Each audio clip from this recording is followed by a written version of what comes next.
जगन नहीं, जगन्नाथ प्रसाद।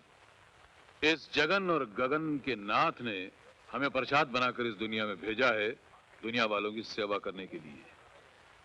टूटे किसी का दिल तो तड़पते हैं हम गरीब, सारे जहां का दर्द हमारे जिगर में। वैसे कुछ पार्टी का रंगून जमा कि नहीं जमा भाई? बहुत बहुत जगन सेठ, बहुत। आप तो अंधेरे से भी गुजर जाए तो वहां उजाला हो जाता है। और आपकी पार्टी में रंग न जमे ऐसा तो हो ही नहीं सकता है। जगन सेठ, ये पार्टी किस खुशी में हो रही है? खुशी का है कि यार हम तो गम में भी पार्टी दे दिया करते हैं। दर्द हो जिसमें हमें वो बात चाहिए, एक हंगामे बेखुदी हमें दिन रात चाहिए। ये क्या बदतमीजी है? जिस शोरो गुल से तुम्हें प्यार है जगन्नाथ, ये उसी प्यार का नमूना है।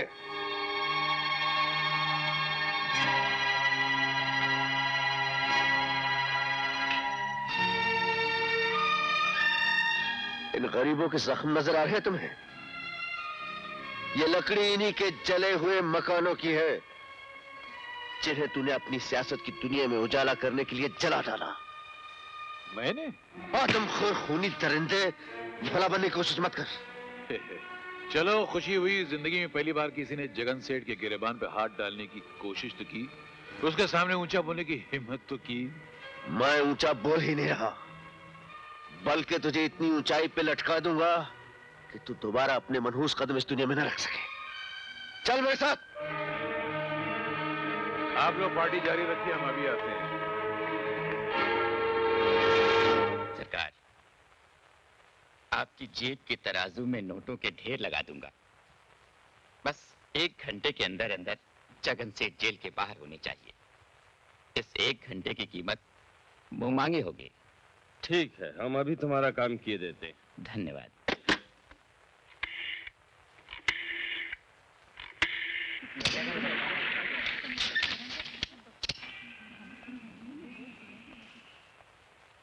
जगन सेठ, आप जैसे समाज सेवक को पुलिस ने गिरफ्तार किया, इसकी क्या वजह है? पुलिस ने नहीं, एक सर फिर इंस्पेक्टर ने, जो नाम वालों के नाम पर कीचड़ उछालकर रातों रात अपना नाम ऊंचा करना चाहता है। क्या आप ऐसे पुलिस वालों के लिए कोई पैगाम देना चाहेंगे? हाँ, अगर ये पुलिस वाले हम जैसे देशभक्तों और शरीफों को परेशान कर सकते हैं, तो आम जनता को तो जीना ही मुश्किल कर देते होंगे। ये जरूर लिखिएगा। सर, एक और। नहीं, बस इतना काफी, आगे पूछने की जरूरत नहीं है।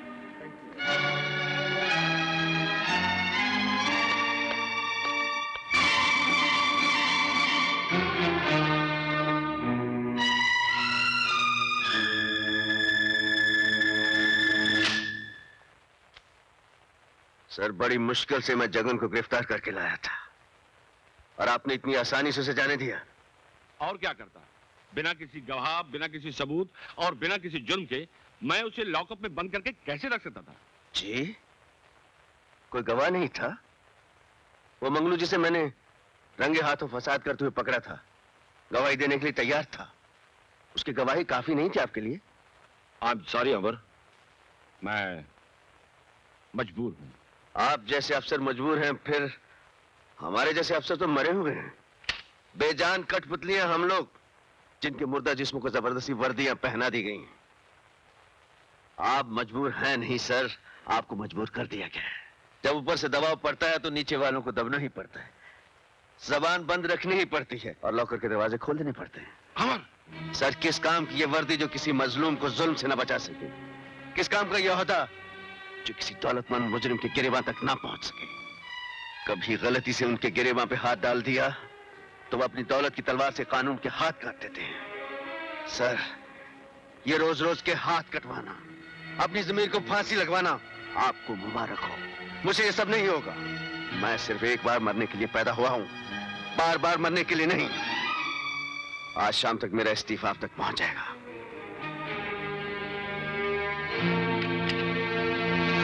चलिए जगन भाई, आपका काम तो हो गया। आप पुलिस स्टेशन गए भी, बाहर भी आ गए, लेकिन हमने आपको लॉकअप के अंदर की हवा तक नहीं सूंघने दी। अब जरा मेरी जेब के पोलिंग बूथ में आपका वोट पड़ जाए तो जिंदगी के इलेक्शन का मजा आ जाए। थैंक यू, शुक्रिया, धन्यवाद। जगन भाई, आप इतने खामोश क्यों हैं? चंपकलाल जी, मैं शायद पिछले जन्म में सांप था। सांप जिस तरह अपने दुम पर पैर रखने वाले को डस न ले, उससे चैन नहीं आता है, उसी तरह मैं जब तक अपने दुश्मन को तड़पा तड़पा कर घिनौनी मौत न मारूं, मेरे मन में बदले का जहर उबलता रहता है। मैं उस हरामजादे अमर को जिंदा नहीं छोड़ूंगा। शांति शांति, भूल कर भी जल्दबाजी में कदम मत उठाना जगन भाई। मैं बड़ी मुश्किल से ऊपर वालों को मना कराया हूं। नहीं चंपकलाल जी, उसने भरी महफिल में मेरी बेइज्जती की, और बेइज्जती पर तो मैंने अपने सगे बाप को मार डाला था।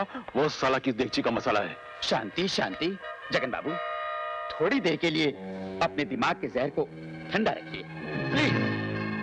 जब लोग इस केस को भूल जाएं, आप डट कर बदला लीजिए, मैं हूं।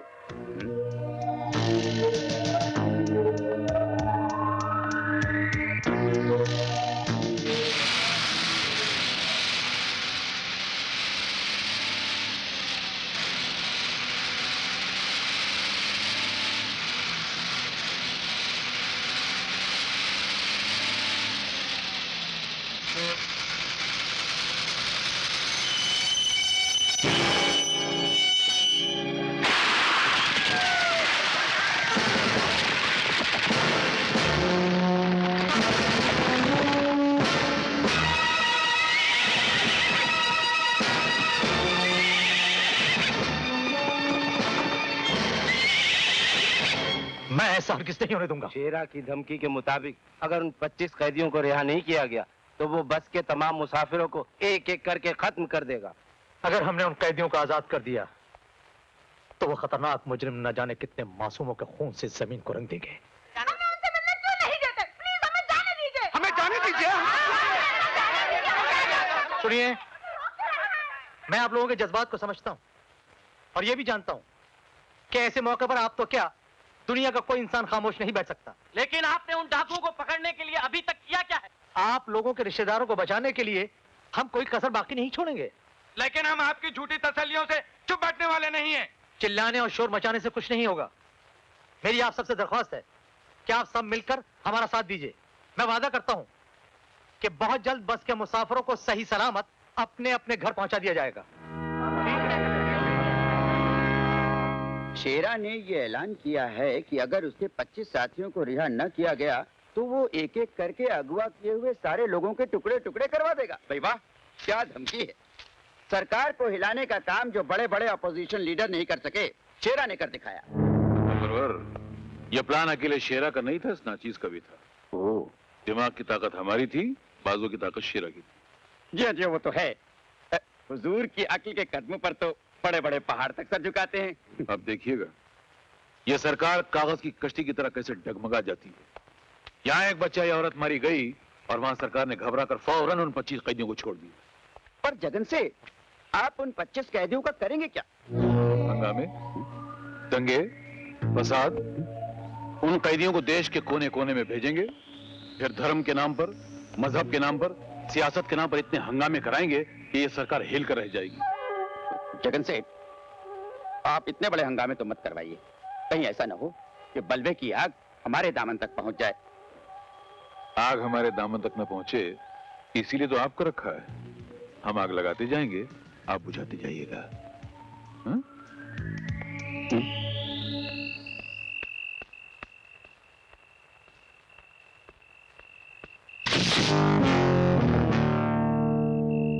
बहुत देर से मैं आपका इंतजार कर रही हूँ।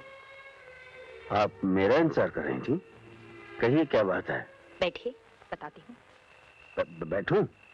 डरिए मत, मैं आपको कहीं भगा कर नहीं ले जाऊंगी। जी हम डरते तो कभी किसी से नहीं।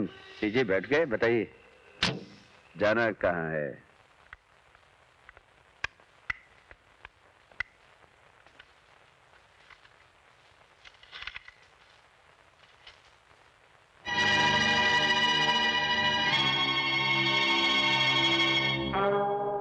साहब, अमर, तुमने इस इलाके से डाकू शेरा के कदम उखाड़कर अपनी बहादुरी का सबूत दिया है। सर, डाकू शेरा के कदम पूरी तरह उखड़े नहीं, क्योंकि शेरा सिर्फ डाकू ही नहीं बहुत बड़ा टेररिस्ट भी है, और आप अच्छी तरह जानते हैं कि हर टेररिस्ट के पीछे किसी न किसी बड़े आदमी का हाथ जरूर होता है, और सबसे पहले मुझे उस आदमी के हाथ काटने हैं। तुम्हें किसी पर शक है? शक तो है सर, लेकिन सबूत नहीं मिल रहा। कौन है वो? जगन सेठ। जगन सेठ बहुत बड़ा दौलतमंद है ना, इसलिए उसने दौलत की चादर के नीचे अपने गुनाहों को दफन कर रखा है। मुझे उम्मीद है कि एक ना एक दिन तुम उसके खिलाफ सबूत जरूर ढूंढ निकालोगे। I need your good wishes sir. All the best. Thank you sir. उसे कुचल के रख दो।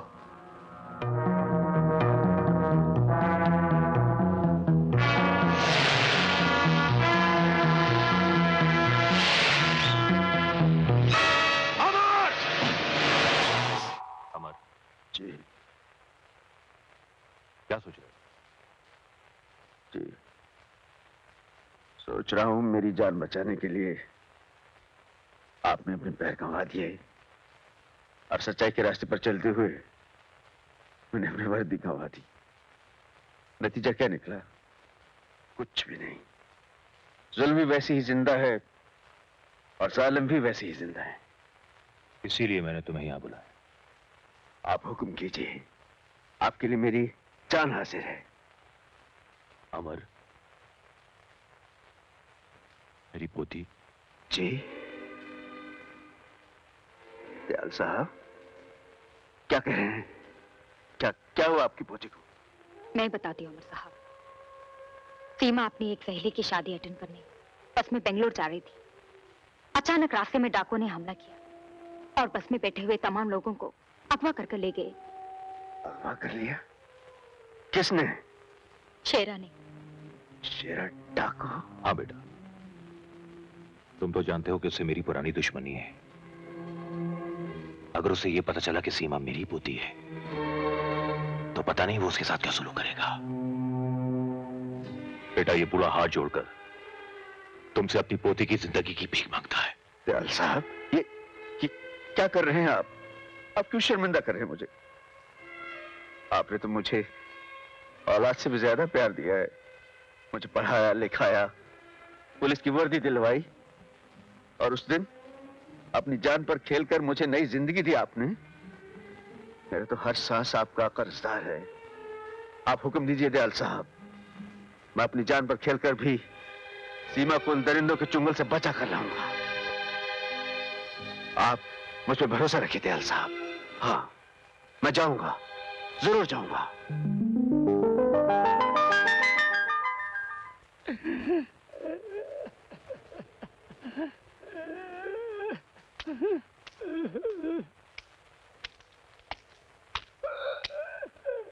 क्या हुआ बाबा?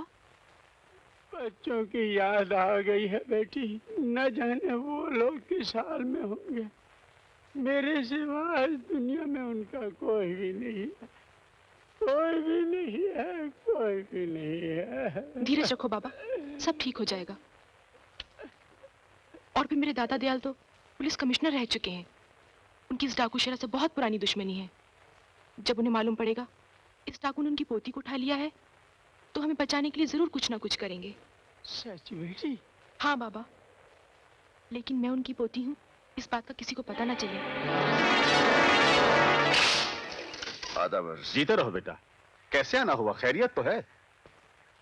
रहीम चाचा, जब मैं पुलिस ऑफिसर था आपने कानून के दुश्मनों के नाम और पते बताकर मेरी बहुत मदद की थी। आज मैं एक कड़े इम्तिहान से गुजरा हूं। मुझे आपकी मदद चाहिए। हुक्म करो बेटा। मुझे कासिम अली और करण का पता चाहिए।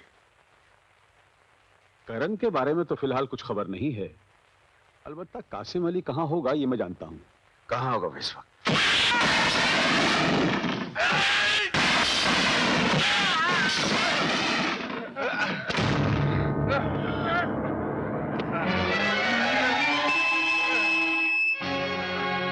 क्यों बे मुंगी लाल लल्लू चंद बेईमान चंद फकीर लाल।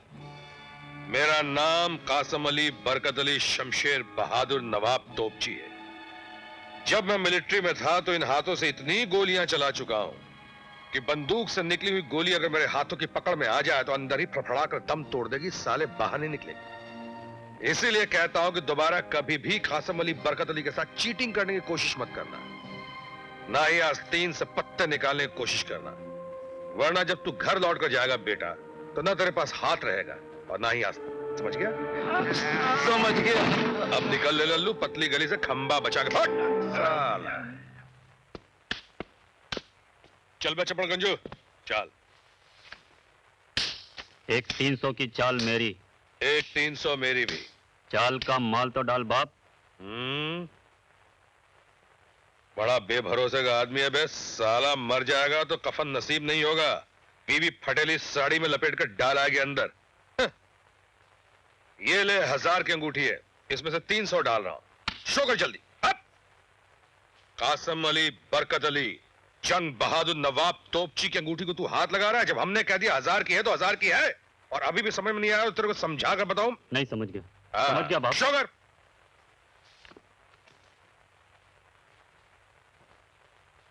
गुलाम बेगम बादशाह। बहुत मारूंगा साले अगर हाथ लगाया तो। देखने दे पहले भूतनी के गुलाम बेगम बादशाह। गुलाम बेगम बादशाह की औलाद क्या है भैया? इक्का बादशाह बेगम। हो गया मुकाला? साला कासिम भाई की अंगूठी को हाथ लगा रहा था। अच्छा कासिम अली बरकत अली जंग बहादुर नवाब तोपची चलता है इधर से। खुदा हाफिज। चल बेटा हसन, अब तुझे तेरे अब्बू से कोई शिकायत नहीं रहेगी। बाप बेटा मिलकर जम के मौज मनाएंगे। कासिम भाई! भाई! अबे कौन है बे? कासिम, कासिम भाई। अबे ओए सांस क्यों फूल रही है? कासिम से भाई तक पहुंचने में 10 मिनट का टाइम क्यों लगा रही है? जल्दी बोल, बात क्या है? अच्छा कासिम भाई, आप मुझे यहाँ मिल गए। मैं आपको घर से ढूंढता यहाँ आया हूँ। क्यों बे, मारना चाहता है क्या? खैरियत? खैरियत ही तो नहीं है भाई। आप तो जानते हैं जब भी मुझे पैसों की जरूरत पड़ती है मैं आपके पास चला आता। अबे ओए, कुछ मांगने आया है क्या? बोल बात क्या है? हाँ। आज मुझे इनकार मत करना, मुझे बहुत जरूरत है कासिम भाई। अबे ओ उल्लू के पट्टे, परसों जो तेरे को पैसे दिए उसका क्या हुआ? कासिम भाई, वो बेटे की दवा पे खर्च हो गए थे। कासिम भाई, आज मेरे बेटे की तबीयत बहुत खराब हो गई है और डॉक्टर बोलता है उसका ऑपरेशन करना पड़ेगा। मैं मदद के लिए सबके पास गया, मुझे कहीं से पैसा नहीं मिला कासिम भाई। ले देंगे तुम्हें मेरे एक सहारा हो। मेरे बच्चे को बचा लो कासिम भाई, मेरे बच्चे को बचा लो, नहीं तो वो मर जाएगा।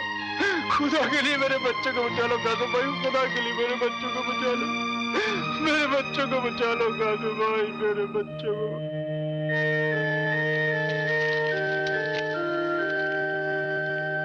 बहुत बहुत शुक्रिया कासिम भाई, बहुत बहुत शुक्रिया कासिम भाई, बहुत बहुत शुक्रिया।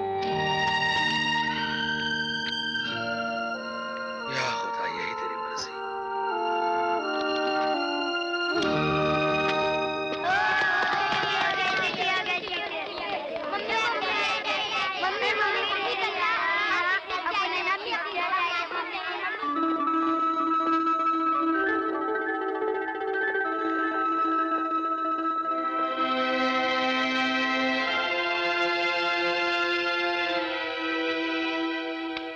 आदाब अर्ज है बड़े मियां, आदाब अर्ज। नाराज हो गए क्या? आपकी बला से, आपको हमारी नाराजगी की बहुत परवाह है। अरे बेटा, तेरी एक मुस्कुराहट पर तेरे अब्बा कासिम अली बरकत अली जंग बहादुर शमशेर नवाब तोपची अपनी जिंदगी कुर्बान कर दे सकता है। तो फिर आप लेट क्यों आए? बेटे क्या पता, जिस दिन मैं पैदा हुआ था उस दिन दुनिया की शायद सारी घड़ियां बंद थी, इसीलिए कोई काम सही वक्त पे शुरू नहीं होता। ना ही मैं तुझे सही वक्त पे लेने आता हूँ, ना ही तुझे सही वक्त पे घुमाने ले आता हूँ, और ना ही मेरा कोई सही वक्त शुरू होता है। लेकिन घबराना मत बेटे, एक दिन वक्त बड़े जोर शोर के साथ बदलेगा। अल्लाह में पुराने कड़के तुमको उधार एक दिन में यूं उतार कर रख देगा। अब तुम मुस्कुरा मेरे लाल। क्यों मुस्कुराऊं? खामोश। अब्बा, हाँ बेटे, अब की बार तो हम छुट्टियों पर घूमने जाएंगे ना? हाँ हाँ, प्रोग्राम तो बनाया था मगर वो अगर मगर कुछ नहीं। देखिए अब्बा, आपने पिछली बार पक्का वादा किया था कि हम इस बार जरूर चलेंगे। हाँ, वादा किया था वो मुझे अच्छी तरह याद है, मगर फिर मगर क्या? इस बार वही पैसों का मसला बीच में आ गया। मैं हर साल यही खाद देख देख के गुजारता हूँ कि छुट्टियां होते ही अपने अब्बा के साथ मैं कहीं घूमने जाऊंगा। मैं क्या करूं बेटे, हर बार की तरह मैं इस बार भी शर्मिंदा हूं। मेरा मतलब ये है बेटे, ये देखो, इस कमबख्त हाथ में पैसा टिकने की लकीर ही नहीं है। देखो कहीं है कुछ नहीं, पैसा आता है थोड़ी देर ठहरता है, और फिर छिटक जाता है। अब्बा, हाँ, हाँ, आप दूसरे बच्चों के बाप की तरह कुछ काम क्यों नहीं करते? क्या करूं बेटा, कौन सा काम? पहले मिलिट्री में था तो तेरी मां की बीमारी की वजह से छोड़ देनी पड़ी। तभी तो छोटा था, अकेला था और अपना कोई रिश्तेदार भी नहीं था। लाख कोशिशों के बावजूद भी वो न बच सकी। तकदीर ने उसे उठा लिया और तू मासूम मेरी गोद में अकेला रह गया। इसीलिए उल्टे सीधे हाथ मार के पैसे कमाता हूं कि मेरी तो फिर भी गुजर जाएगी, लेकिन मेरे बच्चे को किसी किस्म की तकलीफ ना हो। अब्बा, ये लीजिए। इतने रुपए तेरे पास कहां से आ गया? मैं अपने रोजाना जेब खर्च से बचा कर रखता हूँ। मुझे मालूम है आप मेरे लिए बहुत तकलीफ उठाते हैं, फिर मैं आपकी कमाई फिजूल खर्च में कैसे उड़ा सकता हूँ? या अल्लाह, या अल्लाह, परवरदिगार अपने गुनहगार बंदे को इतना मत गिरा, उसे अपनी मासूम औलाद के आगे हाथ फैलाना पड़ा। कौन आ गया भाई? बाप बेटे के बीच इस वक्त कौन आ गया? अभी देख लेता हूं। कौन है बे? माफ करना इंस्पेक्टर साहब, खुदा की कसम मैंने कुछ नहीं किया। खुदा नहीं, अब तो आप इंस्पेक्टर रहे नहीं तो मैं खामोगा काय को भी जग आऊं। माफ करना, मैं अपनी घबराहट वापस लेता हूं। आधा बजे अंकल। आधा वर्ष है जनाब की तारीफ। अजी जितनी की जाए कम है, इसलिए कि मेरे साहबजादे हैं ना, नवाब हसन अली, शमशेर अली, मोहम्मद अली, गुलाम अली, नजाकत अली, कली मगर तोपची। हसन मियां स्कूल में पढ़ने जाते हो? Very good, very good. आप एक काम करो, ये लो जाओ, जाकर आइसक्रीम खाओ। जी शुक्रिया। आपको अब्बा से बात करनी है, मैं वैसे ही चला जाता हूँ। तो बड़ा खुददार है।